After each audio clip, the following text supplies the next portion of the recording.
Hello students, आज इस video में हम लोग कंटिन्यू अपना कर रहे हैं नॉन होमोजीनियस डिफरेंशियल इक्वेशन जो मैं आपको पीछे करा के आया हूँ, कॉन्सेप्ट ऑफ पीआई। इसकी मैंने एक पहले बेसिक क्लास ली है जिसमें मैंने दोबारा से एक बार रिवाइज कराया था कि homogeneous, non homogeneous, higher order differential equations क्या होते हैं। जब आप नॉन होमोजीनियस में होंगे तो आपको सी एफ के अलावा, कॉम्प्लीमेंट्री फंक्शन के अलावा पर्टिकुलर इंटीग्रल भी निकालना पड़ेगा।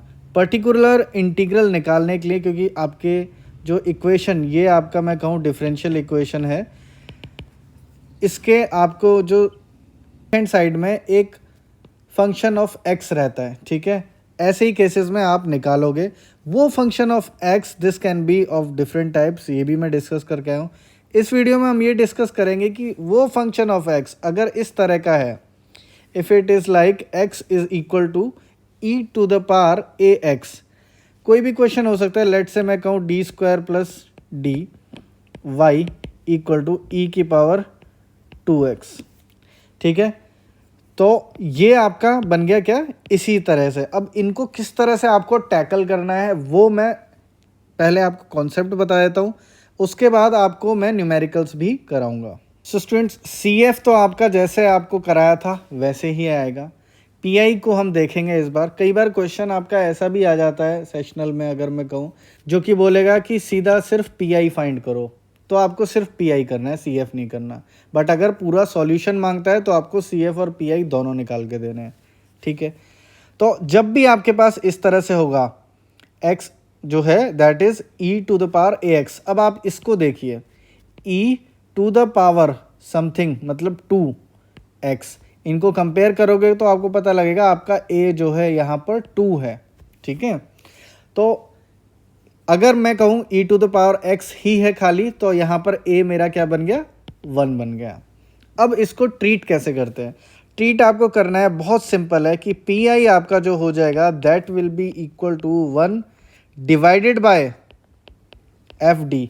मतलब कि ये जो है आपका, ये आपकी डी की आपकी डिफरेंशियल इक्वेशन आप बना ही लेते हो, ठीक है। ये सब मैं पीछे बहुत करा के आया हूँ, आपने नहीं देखा है तो आप डिस्क्रिप्शन बॉक्स में जाके बाकी के वीडियोस चेक कर लीजिए। इनटू में e raise to the power x, ये जो पी आई है this will be given by this. Now अब इसको हम फर्दर ट्रीट करेंगे। जहाँ जहाँ आपके पास इक्वेशन में d आ रहा है, आप वहाँ a से भी रिप्लेस कर सकते हैं, ठीक है। Into e raise to the power A x, बस ये आप कर दोगे। अगर मैं इसमें कहूँ तो आप कुछ नहीं, आपको क्या करना है, आपका पी आई सीधा, बहुत सिंपली बता रहा हूँ। अभी मैं एग्जाम्पल एक प्रॉपर कराऊँगा। 1 डी स्क्वायर मतलब डी की जगह 2 रख दिया, 2 स्क्वायर प्लस 2 और ई टू द पावर 2x, ये हो गया 4, 1/6 ई टू द पावर 2x। ये पी आई हो गया होता अगर ये क्वेश्चन मेरे को एग्ज़ाम में आया होता। अभी हम एक और एग्जाम्पल प्रॉपर देखते हैं, ठीक है। तो आई होप समझ में आ गया। बहुत सिंपल है, आपको ये जो आपका डी है उसको नीचे रखना है, फंक्शन ऑफ डी को। वहाँ डी की जगह ए से रिप्लेस कर दीजिए, ए आपके पास यहाँ से आया, आपका काम ख़त्म। बट अब इसमें एक कैच होता है, ठीक है। ऐसा कभी हो सकता है कि आपका जो ये फंक्शन ऑफ ए है ये 0 हो जाए। अगर ये 0 हो गया तो आपका फाइनल क्या हो गया, 1/0 इन्फिनिटी हो गया। तो ये आंसर तो नहीं चलेगा। ऐसे केस में आपको क्या करना है वो मैं बता देता हूँ। अब ऐसे केस में जब आपका ये कंडीशन जो है फेल हो रही है, f a is equal to 0 है, आप क्या करोगे, 1/fd e to the power A x था, यही था आपका पी आई फाइनल। आप क्या कर सकते हो, इसको आप अगर x एक मल्टीप्लाई कर लेते हो तो आप यहाँ पर एक बार डिफ्रेंशिएशन, ये जो है एफ डी या फिर एफ ए मैं कह रहा हूँ, ठीक है, इसको आप एक बार डिफ्रेंशिएट कर लो E to the power A x.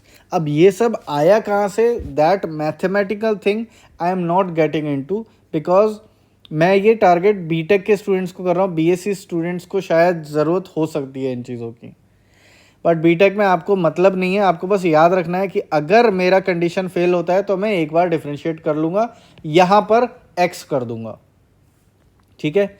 मान लो एक बार और फिर से ये भी 0 बना रहा है मान लो, ठीक है। कंडीशन एक बार फिर से फेल हो रही है, तो आप क्या करोगे, फिर से f, ठीक है, d ही कर लेते हैं, ठीक है।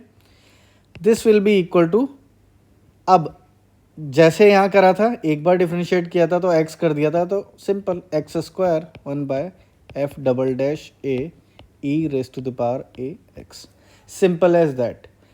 एक और बार फेल हुआ तो 3 बार डिफ्रेंशिएट करो, बट इतना कभी जाएगा नहीं, यहाँ तक भी नहीं जाएगा, ठीक है। एक न्यूमेरिकल मैं कराऊंगा जिसमें कंडीशन फेल होगी हमारी, ठीक है। सो आई होप आपको यही कॉन्सेप्ट है, ये कॉन्सेप्ट है, और ऐसा ही सिमिलर आगे भी कॉन्सेप्ट्स आएंगे आपके। आई होप आपको कॉन्सेप्ट समझ में आ गया है। अब हम चलते हैं, एक न्यूमेरिकल बेसिक सा कराऊंगा अभी, उसके बाद नेक्स्ट न्यूमेरिकल थोड़ा डिफ़िकल्ट वाला। वीडियो में आगे बढ़ने से पहले आप सबसे रिक्वेस्ट है कि आप प्लीज़ चैनल को सब्सक्राइब कर लो, इस वीडियो को लाइक कर दो और शेयर कर दो ज़्यादा से ज़्यादा अपने सर्कल में। हम लोग स्टार्ट करते हैं। अब न्यूमेरिकल मेरे पास है, ठीक है, दिस न्यूमेरिकल इज़ गिवन। अब मैं ये नहीं आपको इतना बता रहा कि ये कैसे आया, अगर आपको यही नहीं पता ये मैंने इक्वेशन कैसे लिख दी, तो आपका ये वीडियो देखना बेकार है। मैं इसकी अब एक डिफरेंशियल फॉर्म में इक्वेशन लिख दूंगा, ठीक है। ये मैंने लिख दी, is equal to 5 e raise to the power 3x। Now अभी मेरे को सिर्फ सॉल्व करने के लिए बोला है, मुझे ये नहीं बोला कि सिर्फ पी फाइंड करना है।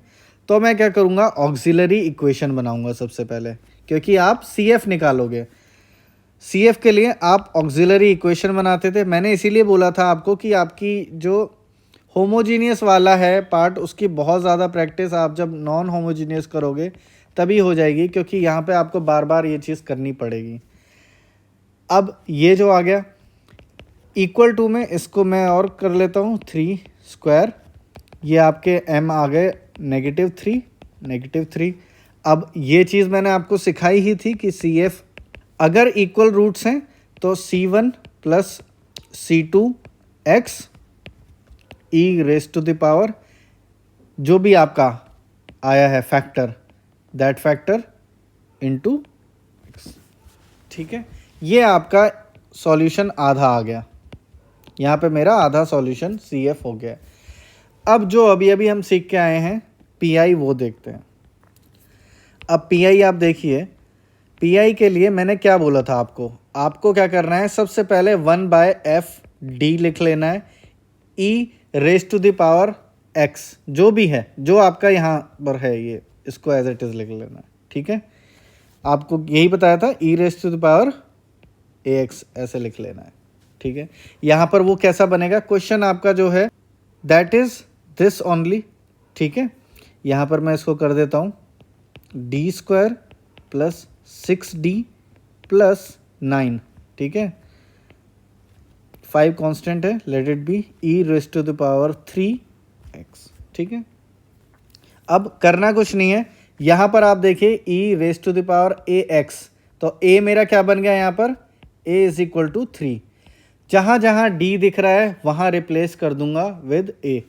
यह आ गया आपका 3 स्क्वायर प्लस 6 3 प्लस 9, ठीक है। ये 5 को मैं इधर अलग ले लेता हूँ, यहाँ ये 1 है, a raise to the power 3x, ठीक है।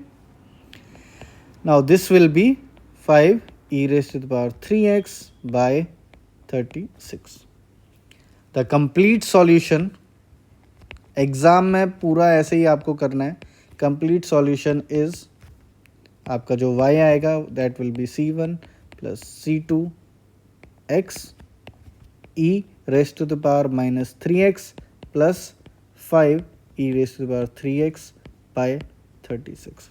आई hope this is very much understood to you all. आपको कोई भी डाउट है तो प्लीज़ पूछ लीजिए कमेंट्स में।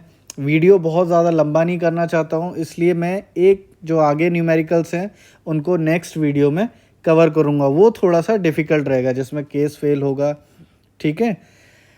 और भी आपको नई जो चीज़ें हैं, जिस तरह का मैक्सिमम डिफ़िकल्ट क्वेश्चन आपका आ सकता है वो मैं नेक्स्ट वीडियो में कराऊंगा। उससे डिफ़िकल्ट इस टॉपिक से, ये वाली चीज़ से, इस पूरे कॉन्सेप्ट से आपको उससे ज़्यादा डिफ़िकल्ट न्यूमेरिकल नहीं आएगा।